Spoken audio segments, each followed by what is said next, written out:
Aujourd'hui, sur le plateau de Theo Media Talk, nous avons le grand plaisir d'accueillir une figure inspirante de la diaspora africaine venue du magnifique pays de la Tanzanie. Notre sœur Liliane Motakwawa, couronnée Miss Tanzania à un moment marquant de son histoire. Liliane est bien plus qu'un symbole de beauté. En tant que mère, épouse et professionnelle accomplie dans le secteur des finances, elle incarne les valeurs de résilience et d'ambition. Elle est la fondatrice et présidente de l'entreprise Uhuru Life, qui témoigne de son engagement envers le développement économique et l'autonomisation des femmes. De tout cela donc, avec notre invité, nous parlerons en profondeur. Mais avant, je voudrais laisser à une dame l'opportunité de présenter un peu plus en profondeur, mais avec une autre saveur, notre invité. Theo Media Talk is honored to welcome today an inspiring figure from the African diaspora here in the United States, from our beautiful land of Tanzania. Crowned Miss Tanzania at a remarkable moment in her nation's story, Liliane represents much more than a mere symbol of beauty. As a mother, wife, and accomplished professional in the financial sector, she represents the values of resilience and ambition. Liliane is also the founder and CEO of Uhuru Life, a financial company that exemplifies her commitment to economy, development, and women's empowerment. Yes, absolutely. So today, Liliane, our guest, will share her insights on the importance of financial education and female leadership in our world. My name is Theo Kukunyo, and welcome to the show.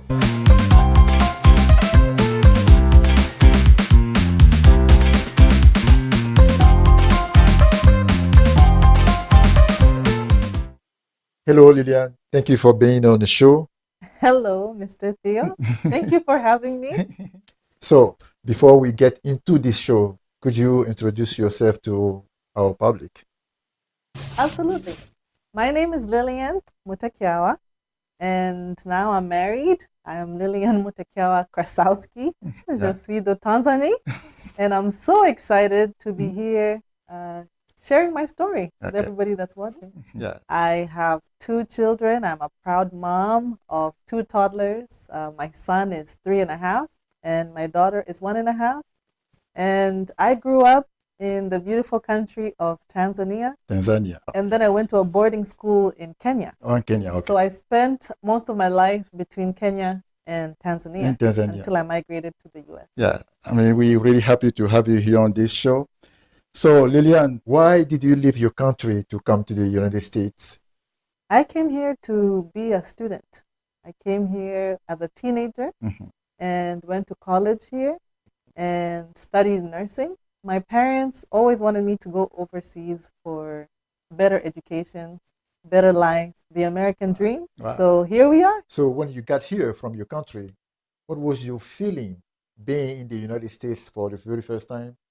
It was a big culture shock. We would see America in the movies, but I actually came and landed in Iowa. Oh my goodness. What were you doing there, black lady? I was definitely the only person of my color there. So I felt like everybody was staring at me. The English was different. Yes, exactly. Yeah. You know, we grew up learning British English. Yeah. So I had a very British accent. Yes. And also, I went to the store once. I went for fast food. And they asked me, would you like... That was the first time? That was my first time. They said, would you like a pop with that? And I didn't know what a pop was. It was soda pop. So just the language, the culture, it was a big shock. Adjusting, feeling a little bit isolated, but there was a small pocket of people from Tanzania that were very supportive to me. It made me feel at home. So I'm grateful for that. So to be clear on this, tell me, coming here in the US, was it a long-time dream for you? It was actually my parents' dream. My parents knew that they always wanted us to have the best education. That's why we ended up in Kenya. Because when I was growing up in Tanzania, the international schools were in Kenya. And after going to school in Kenya, my parents also wanted us to come to the United States, us, me and my siblings, for the American dream, for the better life, to go get higher education and to live that American dream we all think about. So it was an inspiration to come. And then I realized when I got here, I have to work very hard to achieve that American dream. But I'm grateful to be here. Okay. So when you got here, what was the biggest challenge you did face? The biggest challenge was that shift in mindset, especially as a minority. I was used to a very diverse community growing up. And growing up, I was never the minority. So my parents raised us to believe that we can do anything we set our minds to. In fact, I remember my father told me right before I left, he said, "You're going to go and conquer the world." Exactly. Right? Very empowering. Yes. But when I got to the US, I realized that things are a little bit different. You know, as a young woman of color, you have to work extra hard to prove your knowledge and to fit in. So that was a challenge. Okay. So you just said that when you came here, you found a little package of your community here, like a Kenyan people. Yes. So, community, what does it mean to you? Actually, my guardians were my father's friends. So they were from Tanzania and they helped me to settle down. And obviously, they cooked the same food. So I'm just so grateful for that community that took me in. And I want to say thank you to them if they watch this. They really impacted my life in a positive way. I was very young. I was 17 when I came to this country. Wow. So the big brothers, the big sisters, the big aunties that helped me feel welcome, I'm forever grateful for that community. You know, they were always cooking. I don't remember having to cook. I would go from house to house and have plenty of food to eat. And they would give me rides to go to college. So I'm very grateful because here, when we come to a foreign land as the African diaspora, we only make it because of helping each other, brother and sister. Exactly. So I feel like everyone's child.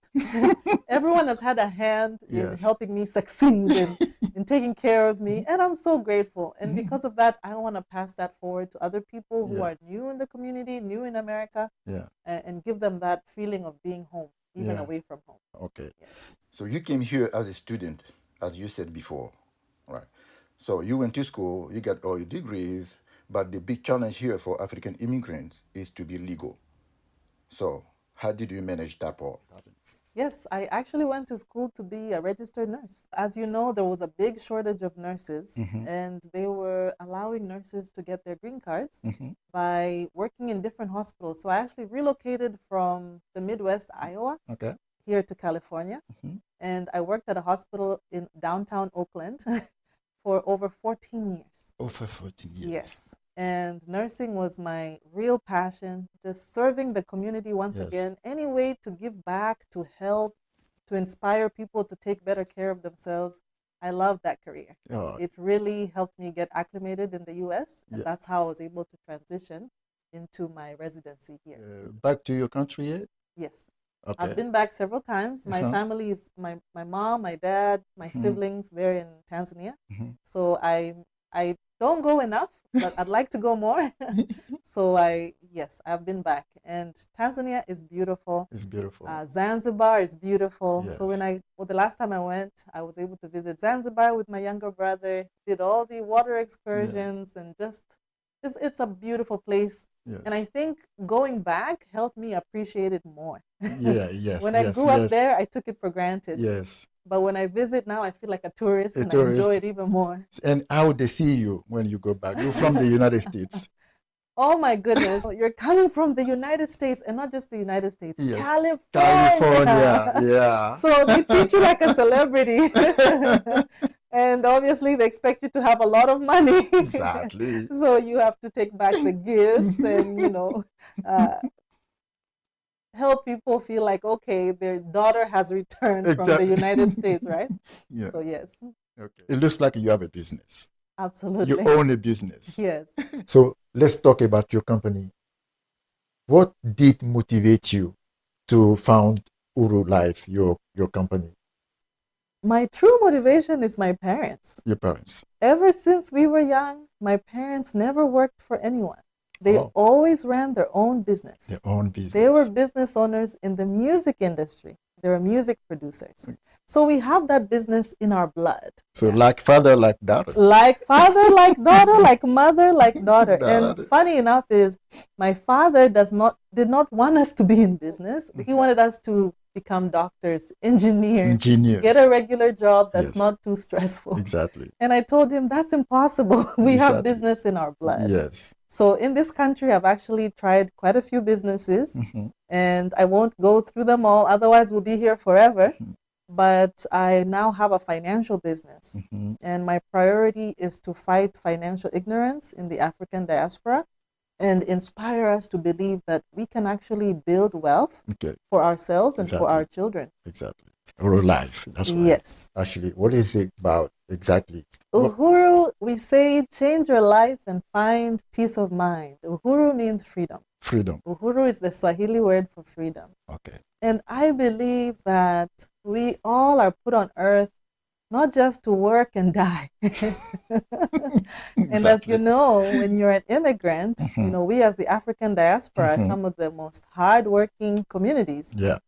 And so sometimes we don't make time to really master our finances and make sure that our money is working as hard for us as we're working for it. Yes. So I actually got into finance not because I was doing things right, but because of what I was doing wrong. Yeah, exactly. I made a lot of mistakes financially in my former profession. Just like what? Mistakes. One of the things that when I sit down with communities, I teach them to be aware of Warren Buffett's rule of money. Okay. His first rule of money is make money, but never lose money. Never lose money. And his second rule is never forget rule number 1. All right. I forgot. I had all of my eggs in the baskets that lose money. Oh my God. And so when 2008 happened, as those of you who know, the market crashed, I lost a lot of money. Okay. And my hard work, I put in so much time, saving so much in accounts that lose money. It took many years for that money to recover. Wow. But as that time is going, I cannot be younger again. Exactly. I've already lost those years. That's right. Yeah. So that's number one mistake. Another mistake I wasn't paying attention to was taxes. When you come into a country, it's very important to understand how the financial rules work in that country. That's right. Exactly. I was too busy having fun, working as a nurse, and just enjoying myself that I wasn't paying attention. All right. And so, you know, there's a lot of rules when it comes to taxes. And if you understand how those rules work, then you can save yourself a lot of money and use it to your advantage instead of the taxes using you to their advantage. Yes. So many mistakes. Yes. So Uhuru is focused on financial education. We use an education approach to sit down with professionals, business owners, families, and individuals and educate them on how money works. Okay.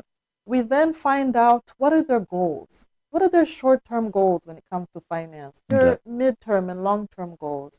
And oftentimes we find gaps. The main gaps that we're finding in our communities is the biggest risk to our finances is critical illness, chronic illness.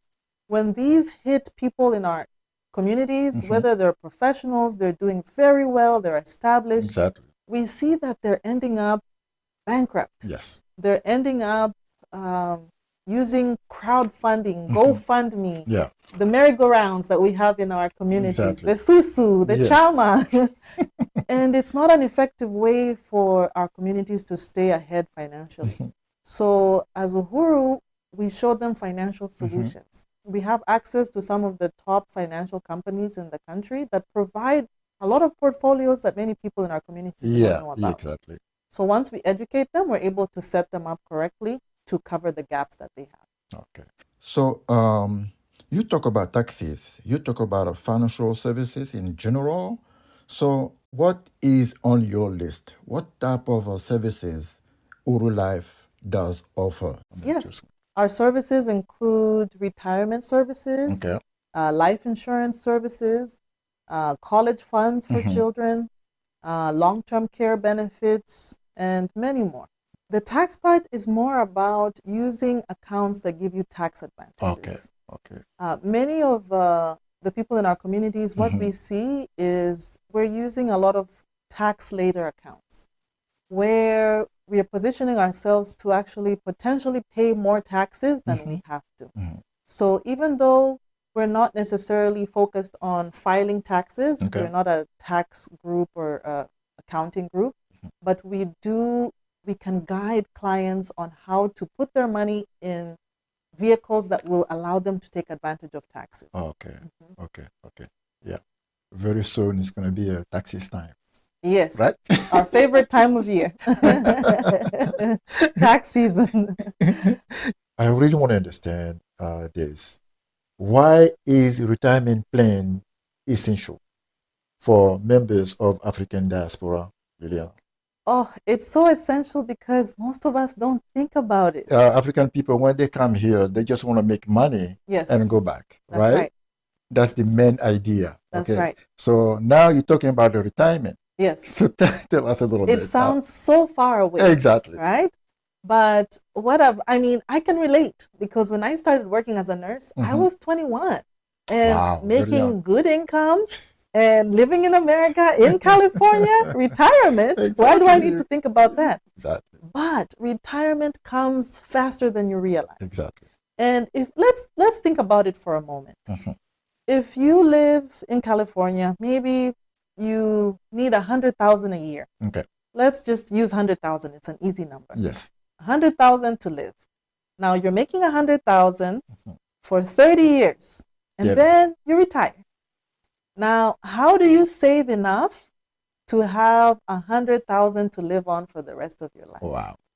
Let's say you make 100,000 and you save 10%. Okay. That's 10,000.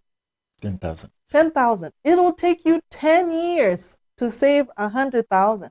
Yes. 10 years to save enough to live 1 year in retirement. Do you see? So when you work 30 years, you're only saving for 3 years in retirement. And guess what? We are living longer now. You know, the diaspora, we have great genes. Exactly. We are living into the 80s, into the 90s. I just spoke to a gentleman yesterday from Ghana. From Ghana, yeah. And his mom is 98. Wow. Guess what? We can live to 100 years old. Exactly. The biggest fear for people over 65 is running out of money. So if you wait to start saving when you're 60, it's too late. You're going to be working for all your life. Yes. I don't know about you, but I don't want to work all my life. So that's why it's so important to start planning early so that you have enough time. Okay. So let's go back to taxes. What strategies does Lilian use to educate her clients in tax issues, for example? Sure. When it comes to taxes, it's important to understand how taxes work when you're saving money. Exactly. So I teach workshops every day, Monday to Saturday, and we can share the information on how to attend those workshops. But in the workshop, we talk about 3 ways that money gets taxed. We have the first category, which is called the tax now or tax twice category. Okay. These are accounts like checking, savings, CDs. When you get your check, you already get taxed. You pay income tax. Exactly. But when you deposit your money into any of these accounts and that money grows, guess what? You get a statement from the bank, and this time of year, you need to pay taxes again. So we call that the double taxation account. Wow. So think about it. How can you build wealth when you're paying taxes all twice all the time? And then we have the tax later category. Okay. So what is tax later?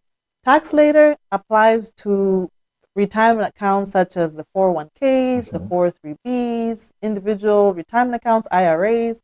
Those are tax later accounts. Okay. So you're able to put money in those accounts for your future. Okay. And the idea is you're not paying taxes today. But when you take that money out after it's grown, that's when you get hit with the tax. Wow. So think about it. Do you think taxes will be going up or down in the future? What would you think? Your guess is as good as mine. Yes. But what a lot of the accountants are saying is they're seeing people who are retiring today in actually a higher tax bracket that they expected. Okay. So think about it.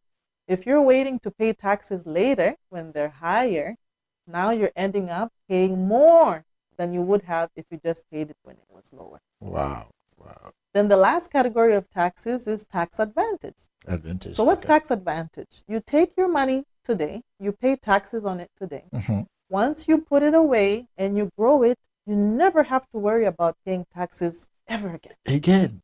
So if you have a president who comes in and raises the tax brackets, you don't have to worry.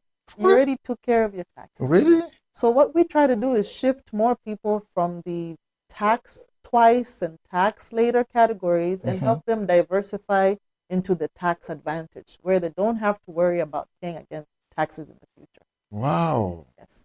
That's very interesting. Simple but powerful, right? Yes, exactly. So how do you define financial success in African community in the US? Oh, defining financial success. Exactly. I think it's so unique and individualized. I think having a definition in itself is success because people are not thinking about it. Yes. Most of the time, I know the diaspora is thinking about overtime, second job, third job. I said we are the most hardworking community. Exactly. But having a goal, having a clarity of your target, what are you trying to accomplish? Very difficult. And sometimes success is looked at as how much you can acquire. Yes. You know, we want to acquire the nice things. We want to acquire the nice cars and the nice houses. Yeah. Lately, I've been focused more on defining net worth. Net worth. Okay. Net worth. Wow. What is your net worth? What is your net worth? It's a different conversation altogether. It forces you to go past your bills, your taxes, your savings to your net worth. Yes. It forces you to think generation, not just, I always joke and say sometimes we're planning for Friday night while our counterparts are planning 100 years in advance, right? So it's okay to plan for Friday night and have a good time, but having that definition of what is my financial independence number? You can actually do a calculation looking at your lifestyle and identify what is that number for you, that when you reach that number, you will actually have financial independence. It's called a FIN number, financial independence. Okay. And it's different for everyone. But being able to define what that independence looks like and then attaching a number to it and then working towards that number, that in itself, I think, is a great step. Okay, great. Okay.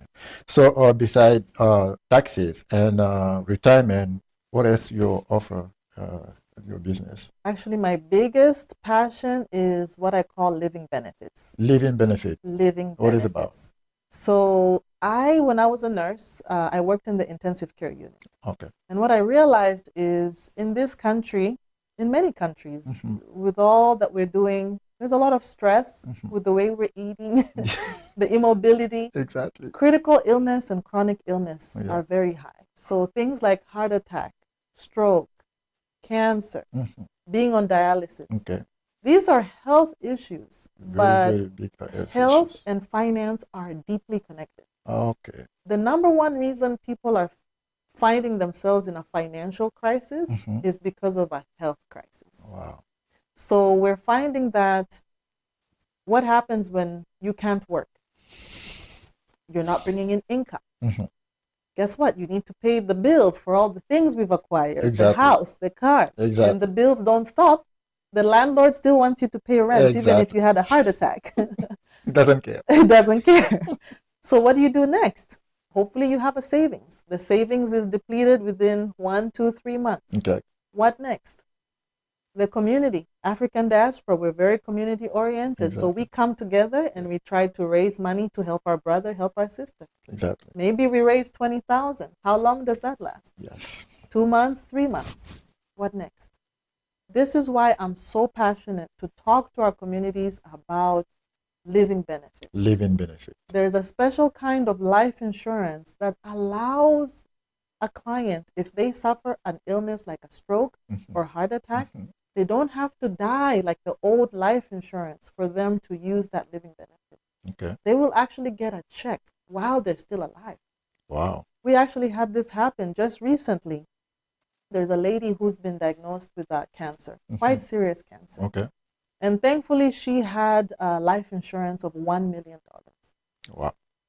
We were able to file a claim, and the company will actually be giving her a check of $657,000 while she's still alive. While she's still alive.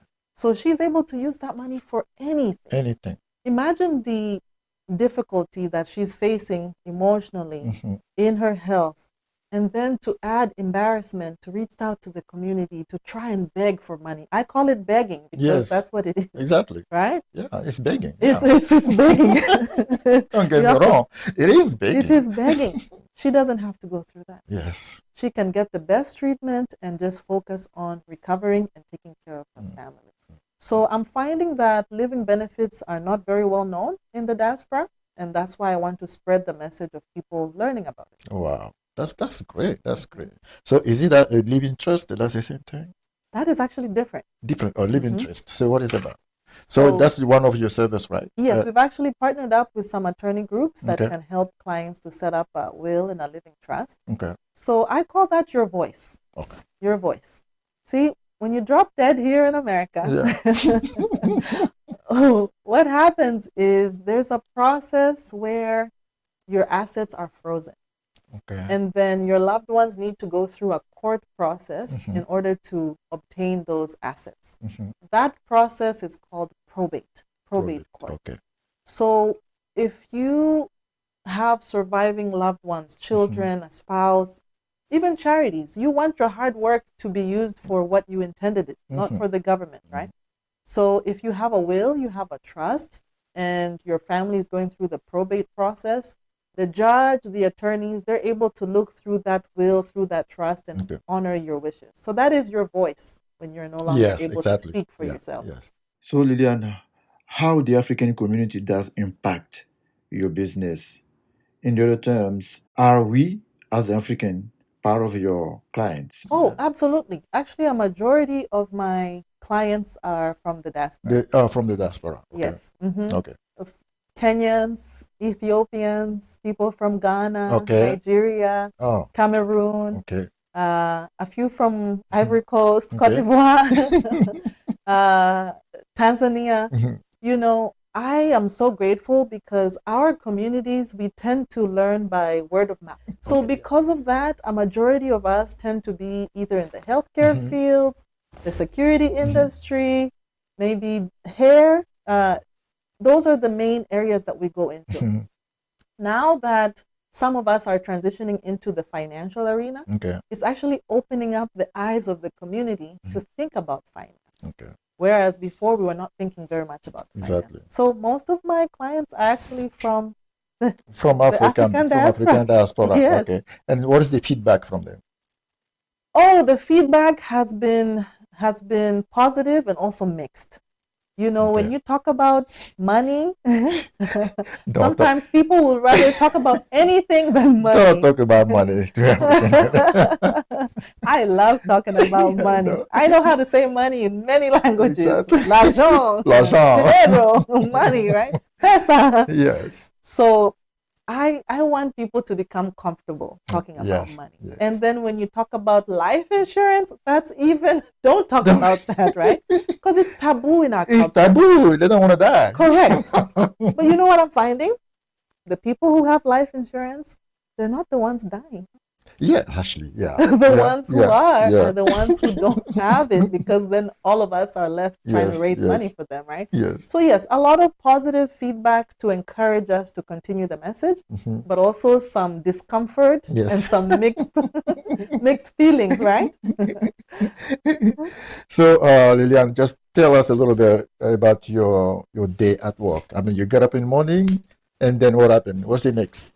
Oh, my day at work. So I am a mom, a wife with little children. Mhm. And what I love about my business is it gives me a lot of flexibility. Okay. So my typical day is I actually get up with my children and make breakfast for our family, Mhm. do some chores, maybe some laundry. So I am a typical mom, a typical wife, Great. clean. And then I book my clients usually around 12, Mhm. between 12 p.m. to about 5 or 6 p.m. Okay. So we do have an office in Emeryville here locally, but most clients like to meet virtually on Zoom because it's convenient and get to know them, get to know their situation, Mhm. their priorities, and just help them to be in a better financial Okay. situation. Mhm. And then I also have an organization of over 46 licensed associates. So I train a lot of those associates. I also run workshops and have people come where we just do financial education. Mhm. So that's a typical work day That's a typical in my work day. life. And I feel like it's very easy.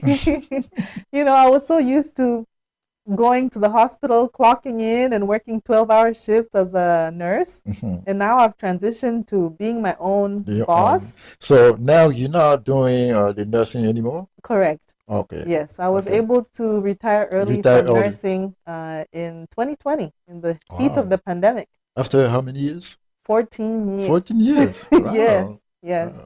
So yeah, that's a typical day. Yeah. It's fun. Exactly. Yeah, Yeah, it's it's cool. great. Yeah. So tell us, what challenges do you face in the financial sector? Ooh, challenges in the financial sector. I love a good challenge.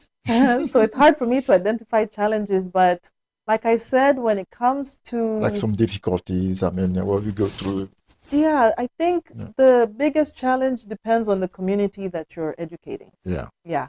Okay. Like we said, finances are common to all of us, Mhm. and yet they're sensitive. Okay. So when I work, especially with the African diaspora, Mhm. there are some sensitivities there. Okay. When we work with a lot of people who are, you know, grew up here or they're not part of the African diaspora, they tend to be more comfortable discussing finances. Mhm. So that's one of the biggest challenge is trying to shift our communities into that mindset of Okay. talking about money. Yeah. So that's one. Um, Finances is also very highly regulated.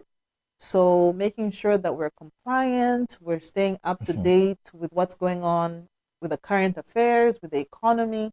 So it's an industry that really wants you to stay sharp and keep up with the cutting edge changes that the other thing we're facing is what other industries are facing. Okay. Google, and now we have ChatGPT. So everybody thinks they're an expert because they looked it up on Google Exactly. or they looked it up on ChatGPT. And so I faced that even when I was a nurse. I Yeah. have the experience, but someone looks it up on Google and now they feel like an expert. So just navigating that can be a challenge, but with patience and realizing that people really are the same. We're all Yeah, we all the same. same. Yeah. We all want peace of mind. Okay. We all want the best life for ourselves, for our families. When we look at that, then it's easier to look past the challenges and try to educate the community to better themselves. Okay. Just a young girl from African diaspora come to you and he said, okay, Miss Lilian, I want to do business. Giving you the opportunity to talk to her in terms of advices and motivation. Yeah, I'd say go for it. Go for it because women entrepreneurs Yeah, right now exactly. are on the rise. Yeah. And we are becoming a group that is very successful in business. Yes. I think Yes. young women are very Yes. determined because we feel like things are against us. So we have something to prove. Exactly. So that's number one. Go for it. Go for it. Count yourself in, but also do your research. Try to understand what industry you're getting into. Understand overhead expenses. A lot of businesses tend to not succeed within the first 5 years. Okay. And a lot of that is to do with the overhead expenses and also the attempts to scale. So understanding your passions and your skills. Just because you're passionate about something doesn't mean you can turn it into a successful business. You also have to be realistic about your skills, realize how much training you need to obtain. But if you can focus on industries that have a low overhead, a higher earning potential, essential services, because you know that no matter what happens, people are going to need your service. But that's what I would recommend to a young lady. This is such a testament to why we need to educate girls, why we need to educate women. Because of the education that my parents afforded me, I'm able to be here today. Speaking and encouraging other women to know that we can do anything we put our minds to. That's beautiful. You know, there's more women in the world than men. Exactly. So there's power in empowering women. And for those of you who've empowered other women, like my parents, thank you. Go girl power. That's wonderful. So back to Uru Life, your business. Any projects under your leadership? Yes, Uhuru Life is now really expanding beyond. Expanding. Wow. It's growing. It's growing and expanding because the message is vital. People need to know about all these advantages that we're talking about. So our focus now is we are going state to state. Different community to different community. I was in Houston, Texas, just this last week. I'm going to be in Minnesota this coming week. And after that, Virginia. So we are in expansion mode. We are really taking the message beyond just our local community and people that we know. We really want to expand and build our organization and bring more people to help us with this mission.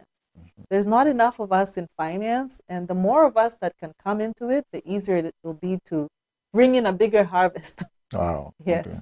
So we help people get licensed with their state. We train them on understanding how money works and how to sit down with clients, how to make recommendations. We take them through an academy. It's really a 3-month process with continued training. So it gives people a lot of potential to come into an industry that's well respected, get the education. You know, I went to school to be a nurse. It took me over 4 years. But in the financial industry, I was able to come in and get my licensure within a few weeks, get my training within a few months. So the barrier of entry is very low. We're able to expand by training men, women, anyone over 18.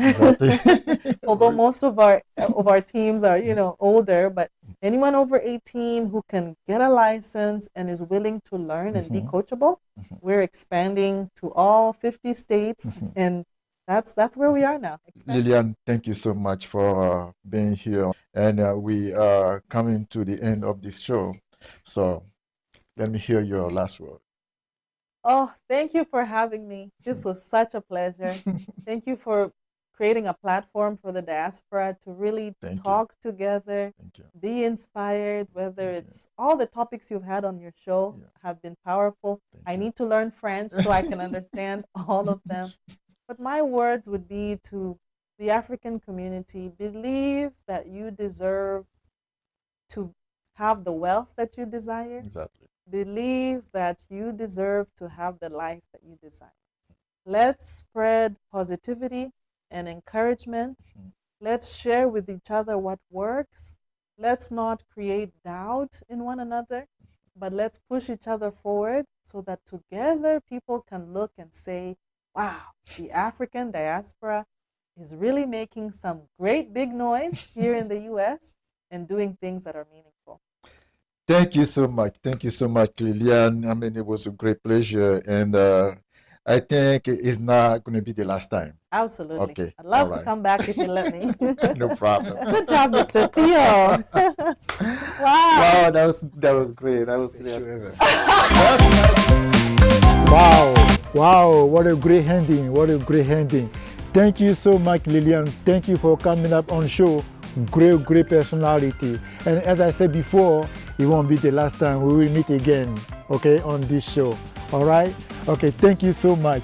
Mesdames et messieurs, nous arrivons donc à la fin de notre émission. Merci de nous avoir suivis et nous vous donnons rendez-vous pour nos prochaines émissions, toujours dans le domaine de l'entrepreneuriat. Quant à moi, je suis Theo Koukouignon et je vous dis à très vite.